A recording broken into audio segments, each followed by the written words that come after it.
रही है वहाँ पे आपको घर में? मेरी सास और जो नंद है वो मेरे साथ लड़ाई झगड़ा करते हैं, मुझे मार पिटाई करते हैं, कहते हैं कि घर से निकल जाओ। अच्छा, तो ये जो सर पे चोट लगी है ये उन दोनों ने मुझे मारा था। उन्होंने ही मारा था। अच्छा, और उसके बाद फिर वो उसके आप वहीं रह रहे हो या फिर कहीं और चले अभी गए? तो मैं अपनी मम्मी के घर पर रह रही हूँ और जो अच्छा। हस्बैंड है वो अपने दोस्तों के घर रह रहे हैं। अच्छा, तो पति उनके साथ हैं या फिर आपको सपोर्ट कर रहे हैं हस्बैंड? हस्बैंड तो मेरे को सपोर्ट कर रहे हैं। अच्छा, कर रहे हैं। हाँ जी। अच्छा, तो अभी दोनों अलग अलग ही रह रहे हो? हाँ जी, अलग। आप मम्मी के पास और वो किसी वो से? अपने दोस्त फ्रेंड के साथ रह रहे हैं। तो मतलब क्या वो उन्होंने घर से निकाल दिए मारपीट करके या क्या? नहीं, उन्होंने घर से निकाल दिया मारपीट करके। करके। अच्छा। मेरे को भी, मेरी छोटी बेबी को भी। बच्चे को तो कोई चोट नहीं है? नहीं, बच्चे को भी चोट लगी। बच्चे को भी चोट लगी है? अच्छा, ठीक है। तो अभी इस वक्त उस घर पे कौन रह रहा है? उस घर पे माँ बेटी ही रह रही हूँ। वही रह रही है? वही होंगी। अच्छा, कोई कांटेक्ट इन दिनों में? नहीं, ऐसा कुछ कब हुआ था ये? कौन सी तारीख 1 को? तारीख को। 1 तारीख को, और आज होगी 4 तारीख? 4 तारीख। 4 तारीख है। कोई कांटेक्ट उनका, कोई कॉल, कोई मैसेज? नहीं, उनका कोई कॉल कोई मैसेज नहीं था। नहीं। तो हस्बैंड ने किया भी था तो उन्होंने बोला कि हमें परेशान करने की जरूरत नहीं, हमें फ़ोन मत कर। अच्छा अच्छा अच्छा अच्छा, ठीक है। तो आपने जैसे पुलिस को कॉल की थी, FIR वगैरह कराई थी? नहीं, ऐसा कुछ नहीं। ऐसा कुछ नहीं कराया, ठीक है।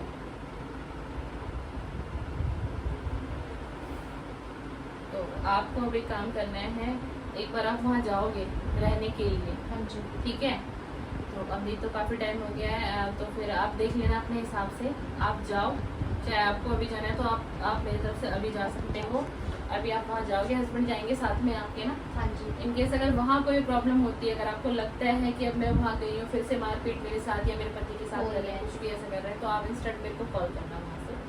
मेरा नंबर लेते जाना और वहाँ से आप कॉल करना, तो फिर मैं उसी टाइम आऊँगी। और अगर आप अभी नहीं जाना चाहते, कल जाओगे, आप जब भी जाओ, आप एक बार जाओ मेरे कहने पे, वहाँ पे जाओ। अगर दोबारा ये हरकत करते हैं या घर से बाहर निकालते हैं या बच्चे को कोई प्रॉब्लम करते हैं आपके साथ या आपके पति के साथ, तो आप मुझे कॉल करना, फिर मैं वहाँ पर आऊँगी। फिर उसके बाद एक बार बैठ के देखते हैं, बातचीत करके अगर प्रॉब्लम सॉल्व होती है तो ठीक है, नहीं तो फिर अपने तरीके से इसकी कार्रवाई फिर, ठीक है ना? हाँ जी। नमस्ते, मैं गनीता राय आप सभी के बीच में फिर से दोस्तों। और अभी जस्ट आपने एक वीडियो क्लिप देखी है और आपको बहुत कुछ समझ में भी आया होगा इस वीडियो क्लिप को देख करके। ये स्टोरी है एक दिल्ली की लड़की जिसका नाम मैं गुप्त रखना चाहूँगी, और बट उस वीडियो में मैंने उनसे नाम भी पूछा था और उन्होंने अपना नाम भी बताया है, तो आप लोगों ने सुना होगा। ये दिल्ली की स्टोरी है और बिल्कुल रियल स्टोरी है। और इसमें आपने देखा होगा कि उस लड़की के सर पे चोट भी आपको दिखाई दे रही होगी, जो पूरी पट्टी बंधी है। इस लड़की को 10 टाके भी आए हैं सर पे, और वो चोट उनको कैसे लगी है और कब लगी है। ये घटना हुई है 1 तारीख की, और वो 4 तारीख को मेरे पास रात में तकरीबन जो समय था उनका 9:30 बजे का समय था। और वो आई और उनकी बहनें आई साथ में, और उनके पति तकरीबन 10 बजे के आसपास मेरे पास आए। जब तक ये रिकॉर्डिंग जो है शूट हो चुकी थी, बट उनके हस्बैंड भी आए थे साथ में। तो इसमें कुछ ऐसा हुआ कि इनकी जो ननद है, इनकी ननद ने उनको सर पे मारा, और वो क्यों मारा उसको सुनते रहिएगा। और साथ में सास भी थी, और स्टोरी ये थी कि उनका ये कहना था कि जो उनके बेटे और बहू हैं वो इस घर को छोड़ के निकल जाएं, इस घर को छोड़ दिया जाए और कहीं जाकर किराए पर रहें। क्या ऐसा पॉसिबल है?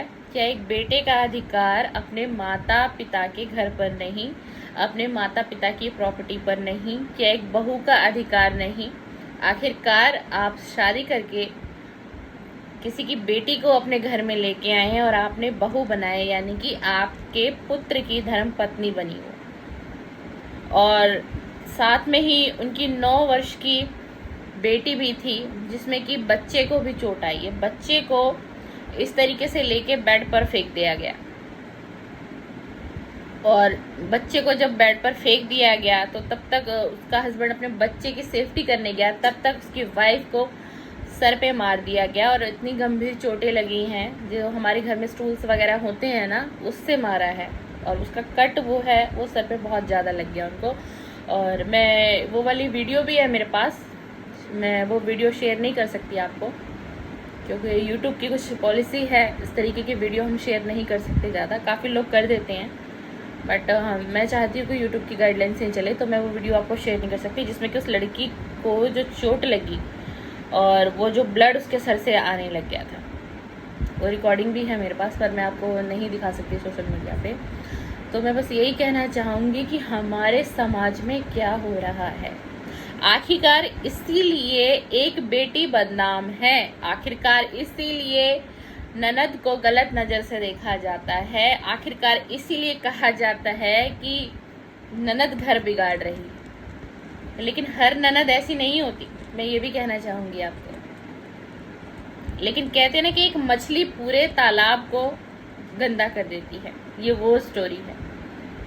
अब वो ननद क्यों आई घर पे? ननद 3 महीने से अपने मायके में है, अपने पति को छोड़ के, अपने ससुराल वालों को छोड़ के, और फिर उसके बाद यहाँ मायके में, अगर आप मायके में रह रही हैं एज ए आप ननद हैं, तो आपको मिलजुल के अपने परिवार के साथ, चाहे वो आपके माता हो, पिता हो, आपकी भाभी हो, आपका भाई हो, मिल के रहना चाहिए, ना कि आप अपनी परेशानी को इस तरीके से करें।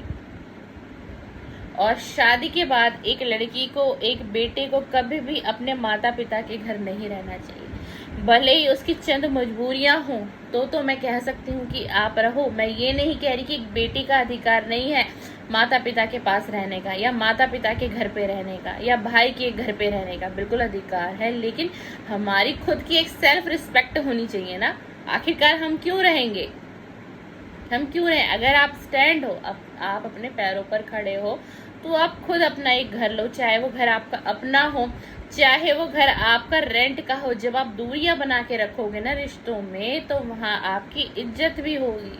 लेकिन जब आप बिल्कुल भी दूरियां, हर रिश्ते में थोड़ी बहुत मेंटेन होना बहुत ज़रूरी है, बहुत ज़रूरी, चाहे वो रिश्ता कोई भी हो।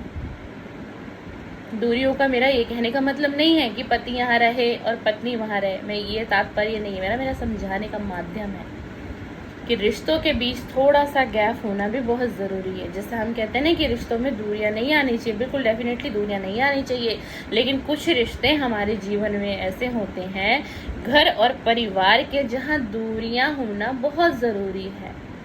जब आप बहुत समय बाद अपने माता पिता के घर जाएंगे, अपने भाई बहन के घर जाएंगे, या अपने नाते रिश्तेदारों के घर जाएंगे, तो आपकी एक रिस्पेक्ट अलग आपको दिखाई देगी। और अगर आप वहीं हर दिन वहीं मंडराते रहे, वहीं जम के रह गए, वहीं जम के बैठ गए, तो फिर वो आपको रिस्पेक्ट भी नहीं मिलेगी जो रिस्पेक्ट आपको मिलनी चाहिए थी।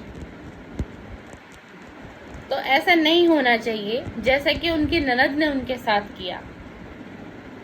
अब इसमें रीज़न प्रॉपर्टी का भी आ जाता है कि भाई और भाभी को घर से निकाल दिया जाए, और मैं तो अपना घर छोड़ के आ गई हूँ, मैं अपना ससुराल छोड़ के आ गई हूँ।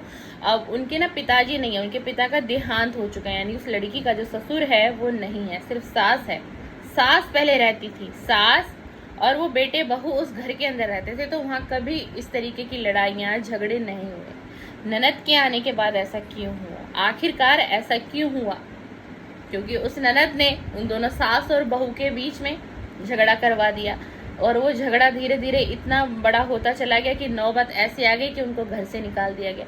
आपने बहू को निकाला ही, साथ में आप अपने बेटे को भी निकाल रही हैं, और जिसमें कि एक बेटा है उनका। तो क्या ये कितना सही है और कितना गलत है? क्या ऐसा होना चाहिए? सारा खेल यहाँ प्रॉपर्टी का है कि भाई और भाभी को निकाल दिया जाए, उसके बाद जो वो घर है वो उनका अपना मकान है, यानी कि उनके मदर्स के नाम पे है। तो मैं यहाँ रहूँ, मेरी माँ रहे, लेकिन मेरी भाभी और भाई ना रहे, तो ये कितना सही है?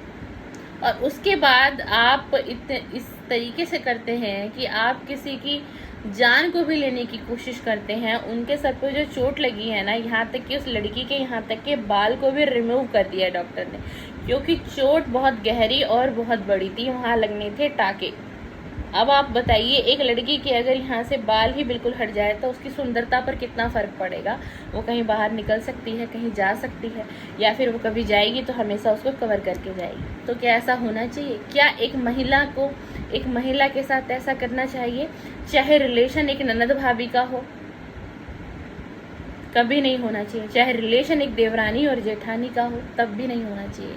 आप बातें करिए, बातों से सुलझाइए, लेकिन किसी को हार्म मत करिए, क्योंकि हर किसी की ज़िंदगी का सवाल है। तो मैं अपने वीडियो के माध्यम से यही कहूँगी कि ये अपराध है और इस तरीके का अपराध नहीं करना चाहिए। अगर कोई बात है उसको शेयर करिए, आपस में हल करिए उस बात को। हर बात का सॉल्यूशन है और बैठ के बातचीत से भी निकाला जा सकता है, लेकिन इस तरीके का अपराध करके नहीं निकाला जा सकता। चलिए, मुझे लगता है आपको ये वीडियो पसंद आई होगी, और समझिए इस वीडियो को मैंने इसलिए अपलोड किया और इन 2 वीडियो को अटैच किया कि आप लोग समझें। तो कभी भी कहीं पर भी आप भी कभी ऐसी गलती ना करें, कभी ना करें। चलिए, थैंक यू, धन्यवाद, शुक्रिया।